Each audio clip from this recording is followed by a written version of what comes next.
My name is Evelyn Pierce, and I never imagined my life would one day end up inside a courtroom. Especially not like this. The day I received the court summons, my hands shook so badly that the envelope nearly slipped from my grip. The thick, official paper carried words that seemed unreal. You are requested to appear in court as a defendant. Defendant. That single word tore through me like a blade. I wasn't a criminal. I wasn't even involved in anything remotely illegal. I was an ordinary woman who worked hard, paid her taxes, and minded her own business. Or at least, I thought I did. For weeks before that letter arrived, strange things had been happening. My emails went missing. My clients canceled contracts without warning, and the man I once trusted more than anyone, Nathan Hale, my ex-husband, had started acting friendlier than usual. Smiling, texting me, just to check in, as though years of betrayal and manipulation could be wiped away with a few charming words. It was him. I knew it in my gut before I even saw the name on the legal papers. He'd always been strategic. A master manipulator who knew how to twist truth into poison. But what I didn't know yet was why. The night before the hearing, I barely slept. My daughter, Chloe, sat beside me at the kitchen table as I tried to steady my breath. Mom, she whispered, whatever happens tomorrow, just remember, you didn't do anything wrong. Her faith in me was my only strength. The next morning, I walked into the courthouse wearing the only suit that still fit properly after months of stress. My heels clicked against the marble floor, echoing like a countdown. And when the bailiff opened the heavy oak door and called my name, Evelyn Pierce vis Nathan Hale, I felt the entire world tilt beneath me. Then I saw him. Nathan sat at the plaintiff's table, calm and smug, his arm wrapped around Samantha, the woman he'd left me for. She smirked at me like she'd already won. But what truly froze me was the judge. His expression. Utter shock, confusion, disbelief, when his eyes met mine. Mrs. Pierce, he said slowly, lowering his glasses. Why are you here? At that moment, even I didn't know the answer. But I was about to find out. The judge's voice echoed through the courtroom. Mrs. Pierce, please take your seat. My legs felt like lead, but I forced myself to move, every step heavy with disbelief. I sat down at the defendant's table, the cold wooden chair creaking beneath me. My lawyer, Harper Quinn, a sharp young woman with eyes like steel, leaned toward me. Stay calm, she whispered. They're bluffing. I've seen this kind of case before. It's all smoke. But it didn't feel like smoke. It felt like fire. And I was already standing in the middle of it. Nathan rose from his seat, buttoned his suit jacket, and approached the podium with the confidence of a man who'd rehearsed every move. His smirk carried that familiar arrogance I used to mistake for charm. Your Honor. He began smoothly. I'm here today because my ex-wife, Evelyn Pierce, has been withholding assets that rightfully belong to me. During our divorce proceedings, she failed to disclose a separate bank account containing over $180,000. A low murmur spread through the courtroom. I froze. $180,000. What on earth was he talking about? Harper stood up immediately. Objection, Your Honor. That account doesn't exist. But Nathan wasn't finished. He slid a folder across the table toward the judge. Inside were printed statements with my name on them, along with deposits, signatures, and dates that made it all look real. Forged. Perfectly forged. My heart pounded as I whispered to Harper, those aren't mine. I've never even seen that bank logo before. She nodded. Then we'll prove it. Nathan turned toward me, his eyes glinting with something darker than satisfaction. Something personal. Evelyn always liked to play the victim, he said, raising his voice for the courtroom to hear. But it's time the truth comes out. The judge frowned, glancing between us. Mrs. Pierce, do you have any comment on these allegations? For a moment, I couldn't speak. My throat felt dry, my palms slick with sweat. But then I looked at my daughter sitting quietly in the back row. Chloe's wide, terrified eyes met mine, and I found my voice. Yes, Your Honor, I said firmly. I don't know where those documents came from, but they're lies. Every last one of them. Nathan gave a soft laugh under his breath, as if he'd expected that answer. The judge sighed. Then we'll see the evidence. As the hearing continued, Nathan and his attorney presented proof after proof. Screenshots, statements, supposed text messages, all fabricated to make me look like a scheming ex-wife hiding money. Every blow felt like déjà vu. Years of emotional abuse disguised as civility. Nathan wasn't just trying to win a case. He wanted to erase me. When the session adjourned for the day, Harper turned to me, her jaw tight. "This isn't just about money?" she said. "He's trying to destroy your credibility." I nodded, my chest heavy. He won't win. As we left the courthouse, rain began to fall, the kind that chills straight through your bones. Chloe rushed up and hugged me. "Mom," she whispered. "Why is he doing this to us?" I looked out over the gray city skyline and said quietly, "Because he thinks I'm still the woman who'll let him get away with it." But he was about to find out how wrong he was. The next morning, I sat by the window with a cup of coffee gone cold, watching the rain streak down the glass. My reflection looked hollow. The reflection of a woman who'd once believed in fairness, in love, in justice. Not anymore. Nathan's lies weren't just paperwork. They were weapons, and he'd sharpened them with precision. Harper called right before dawn. "Evelyn, I went through the documents again," she said. "The signatures look eerily accurate. But there's a detail he missed." I sat up straighter. "What detail?" "The timestamps on the transactions are from a bank branch that closed 3 years ago." That one sentence lit a spark inside me. For the first time since the nightmare began, I smiled. Then we've got him. But Harper was cautious. "We can't present it yet. We need solid proof. Something undeniable." "Then I'll find it," I said. And I meant it. The next few days blurred into sleepless nights and quiet determination. I combed through old emails, text threads, even social media posts, trying to trace where Nathan could have gotten access to my personal documents. Somewhere in the shadows of my past, the answer waited. On the third night, as I scrolled through old photos on my laptop, I found it. A picture of Nathan in his home office, dated from when we were still married. In the background, on the corner of his desk, was a flash drive, the same one he'd always said contained work files. But I remembered the day he'd locked it in his drawer. The same drawer that used to hold our joint account papers. My pulse quickened. If that drive still existed, it could hold everything: templates, forged documents, digital trails of his manipulation. I called Harper. He didn't do this alone. I think he had help. "Who?" she asked. "His cousin Mark, the IT guy who handled all his tech stuff during our marriage. If anyone could fake a signature or fabricate data, it's him." Harper paused. "Then we go after Mark." 2 days later, we sat in Harper's office with an investigator she'd hired. Lydia Shaw, a retired cybercrime analyst with calm eyes and a sharp instinct for liars. Lydia examined the documents carefully, her fingers gliding over each printed page. "These forgeries are advanced," she said finally, "but there's always a digital fingerprint. If I can access the metadata, I can trace where they were created, and by whom." "Do it," I said immediately. She nodded. "But Evelyn, if I find proof that Nathan was behind this, are you prepared for what comes next?" I hesitated for only a second. "I've been preparing for years." By the next morning, Lydia called us back. Her voice crackled through the speakerphone, calm but laced with victory. "I found it. The documents were created from Nathan's home network, and guess what? The IP address matches his cousin's computer too." Harper grinned. "We've got them." I closed my eyes, tears of relief forming. For the first time in months, I could breathe. But Lydia wasn't done. "There's something else, Evelyn. You need to see this in person." We drove to her office, and when she turned her screen toward me, I saw dozens of hidden folders, containing not just forged documents, but emails. Messages between Nathan and his cousin, bragging about how they'd teach me a lesson for refusing to reconcile after the divorce. My hands trembled as I read one line over and over again.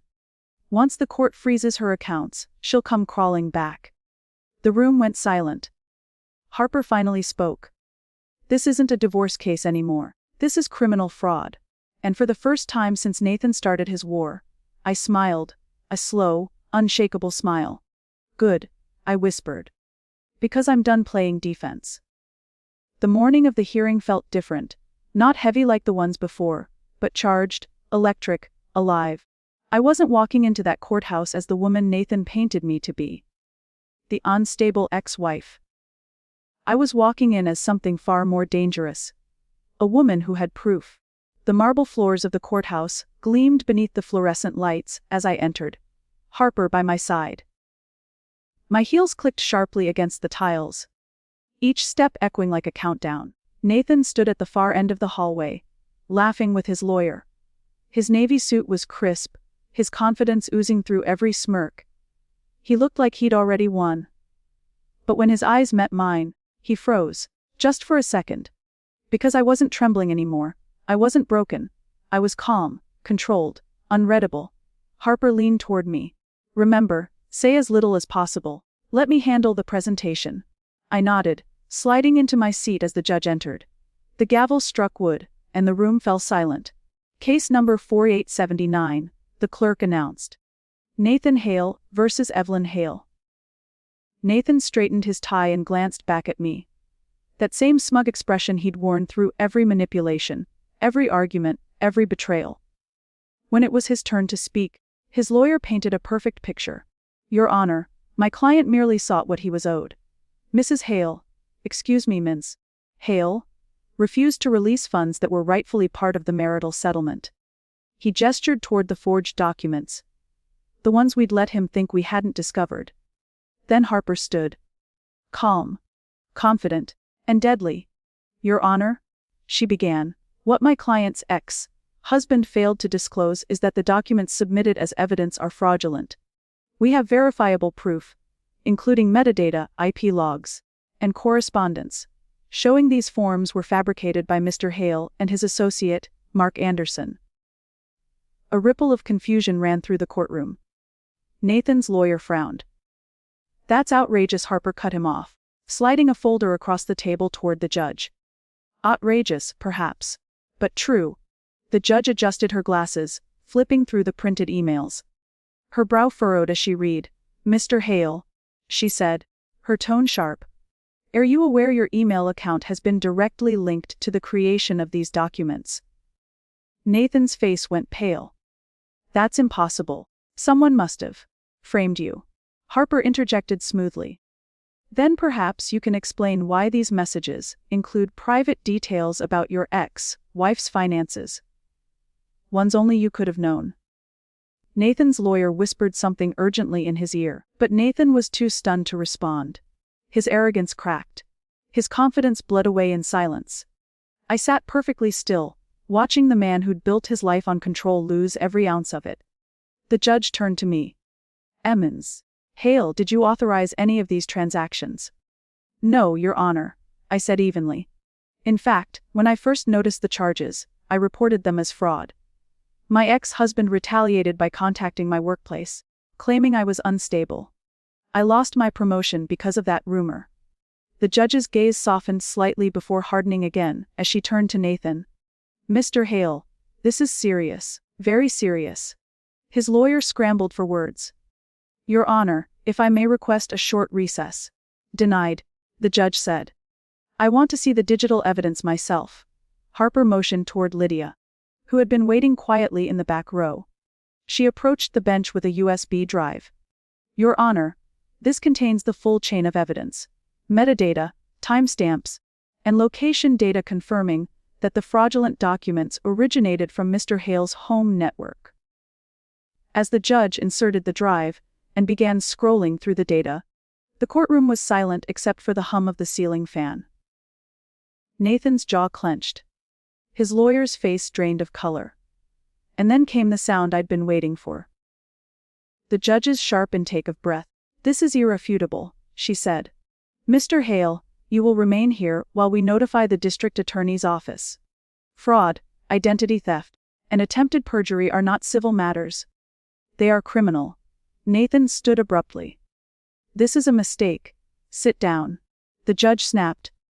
The bailiff stepped forward, and for the first time, Nathan obeyed without question. When the gavel came down again, it felt like thunder. The courtroom buzzed with whispers, cameras flashing from local reporters who had caught wind of the chaos. As Harper gathered our papers, I stood, slowly, deliberately, and met Nathan's eyes. "You wanted to ruin me," I said softly, just loud enough for him to hear. "Instead, you exposed yourself." His expression twisted, part rage, part disbelief, part fear. I turned away before he could answer. As I walked out of that courtroom, the heavy doors closing behind me, the morning sunlight hit my face. It felt different, warmer, lighter, like freedom. Harper smiled as we descended the courthouse steps. "You did it, Evelyn." I shook my head. "No, we did it. But it's not over yet." "Not over?" she asked. "No," I said, pulling out my phone. "It's time everyone knows the truth." The world outside the courtroom felt unreal. A blur of flashing cameras, muffled questions, and the low hum of disbelief. For years, Nathan had worn a mask so perfect that people never questioned it. The charming husband, the devoted son, the ambitious entrepreneur. But that morning, his empire cracked in front of everyone. Harper and I sat in her car, the courthouse shrinking in the rearview mirror. The adrenaline still pulsed through me, electric and sharp. My hands trembled, not from fear, but from freedom. "Now what?" Harper asked, glancing at me. "Now," I said quietly, opening my phone, "we make sure the truth doesn't die in that courtroom." I scrolled through the messages. Reporters requesting interviews, friends asking for details, coworkers offering quiet congratulations. Then I saw a message from an unknown number. "UNKO Bubians, I saw the hearing. He did the same to me. You're not alone." The name attached Clara Jensen. My breath caught. Clara. Nathan's ex. Girlfriend before me. The one he always claimed was crazy. I messaged her back immediately. Within an hour, we were sitting across from each other at a quiet cafe near downtown. Clara's hands shook slightly as she stirred her coffee. "He ruined my career," she said. "Told my boss I was unstable after I broke up with him. It's like he follows the same script." She slid a small drive across the table. "This has screenshots, emails, proof of what he did to me. If you're planning to go public, you'll want this." I stared at the drive. Proof. More proof than I'd ever hoped for. That night, I sat at my kitchen table surrounded by folders, screenshots, and documents. Years of manipulation mapped out in cold, digital ink. I drafted a post, each word deliberate, sharp, and impossible to twist. It wasn't vindictive. It wasn't petty. It was truth distilled. When someone spends years crafting lies to destroy you, silence only helps them win. So here's my story. Every receipt, every forged document, every manipulation. I'm not writing this for revenge. I'm writing it for anyone who's been made to feel crazy for telling the truth. I attached the court's public record, redacted the private details, and added the evidence Clara gave me. Then, with one deep breath, I pressed post. Within minutes the views started climbing. Dozens, hundreds, thousands. By midnight, over 1.2 million views. People were furious, not at me but for me. Women flooded the comments with their own stories of financial and emotional manipulation. Lawyers reposted it, explaining the laws Nathan had broken. Even a few of his old business partners publicly distanced themselves, claiming they'd had no idea. Harper called, half laughing, half in awe. "Evelyn, it's everywhere. Hashtags, news outlets, Reddit threads. You just flipped his narrative upside down." I didn't smile. "Not yet. He built his power on silence," I said. "Now the silence is gone." By the next morning, Nathan's name was trending. For all the wrong reasons. His company's investors started pulling out, the fraud investigation expanded. And his family, the ones who once looked at me like I was the problem, issued statements asking for privacy during this difficult time. I went to work that day like nothing had happened. My coworkers greeted me with quiet admiration. Some whispered, "Good for you," as I passed. But the moment that stayed with me came later that afternoon. My phone rang. Unknown number again. "Evelyn," a man's voice said. This is Detective Morris with the Financial Crimes Unit. I wanted to thank you for what you posted. It's helping us connect more victims. You might have just stopped something much bigger. When I hung up, I finally exhaled. That evening, I walked to the park near my apartment. The same park Nathan and I used to visit on Sunday mornings. But now, instead of feeling haunted by memories, I felt still. A young couple walked by, laughing softly. A little girl ran past me, her ponytail swinging. And for the first time in years, I wasn't looking back over my shoulder. My phone buzzed again. Another message. This time from Clara. He'll never be able to hurt anyone like that again. You did what none of us could. I smiled faintly, typing back, "We did it." Then I turned my phone off. Completely off. I tilted my head back toward the night sky. The stars blurred slightly through the streetlights. I had exposed him. I had reclaimed my voice. But deep down, I knew there was one final thing left to do. A final act that would close the chapter entirely, and it was coming tomorrow. The next morning was eerily calm. The kind of silence that feels like the world is holding its breath. I stood in front of my mirror, slipping into a simple black dress. No makeup, no jewelry, no mask. For years, I'd hidden behind perfect appearances, trying to prove I was good enough. But not today. Today, I didn't need to prove anything. My phone buzzed again. "Harper. You ready?" she asked. "As I'll ever be," I said quietly. We drove downtown. Not to the courthouse this time, but to a small press conference held by Nathan's company. His investors had forced him to step down, but he was making a final statement. The irony almost made me laugh. When we arrived, the lobby was packed with cameras and reporters. Nathan stood at the podium, his once flawless hair disheveled, eyes hollow. He still tried to look composed, like the world hadn't seen through him. "Good morning," he began, voice trembling. "There have been misunderstandings. Personal matters that have been exaggerated." That was my cue. I stepped forward, quiet but deliberate. Every camera turned, the murmurs rippled like a storm building. "Nathan," I said clearly, my voice cutting through the noise. "You don't get to rewrite this." He froze. For the first time, he looked afraid. I pulled a small envelope from my bag. "One last piece of evidence. You forged signatures for your clients' investments," I said, holding it up. "And these records prove it wasn't just me you manipulated. It was dozens of people. Including your own father's charity fund." The reporters erupted. Flashes, questions, chaos. Nathan stammered something incoherent. But it was too late. The detectives waiting in the back stepped forward. "Mr. Ellison," one of them said, "you're under arrest for fraud, embezzlement, and obstruction of justice." He turned to me, eyes wide. "You did this?" He spat. I didn't flinch. "No," I said softly. "You did." They cuffed him right there. Cameras flashed like lightning as the once untouchable man was led away. Wrists bound, head down. Later that night, I walked alone down the boardwalk by the river. The air was crisp, the city lights reflecting across the water like shattered gold. For the first time in years, my chest felt light. No fear. No guilt. Just quiet peace. I thought of Clara, of Harper, of every woman who had ever been told to move on instead of fight back. We weren't crazy. We were survivors who refused to be silenced.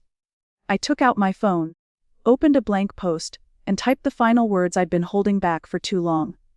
They tried to bury me, but they didn't know I was a seed. I hit post. Not for likes, not for attention, but for closure. Within minutes, the comments started flooding in. Messages of support, gratitude, and hope. People saying my story gave them the courage to stand up for themselves. And then, a single notification that made my breath hitch. Court notice case Ellison vs. State. Officially closed. I stared at it for a long moment. Then, I smiled. A real, unforced smile. Months later, I'd moved into a new apartment overlooking the city skyline. The past felt like another lifetime. I'd started working with a women's advocacy group, helping others navigate the same kind of manipulation I'd once endured. One evening, Harper visited, holding a small box. "For you," she said with a grin. Inside was a tiny silver pendant shaped like a phoenix. You rose, she said simply. I laughed softly, slipping it on. No, I said, looking out the window. I didn't just rise. I burned everything that tried to cage me. As the sun set, painting the sky in shades of crimson and gold, I finally felt it. Peace.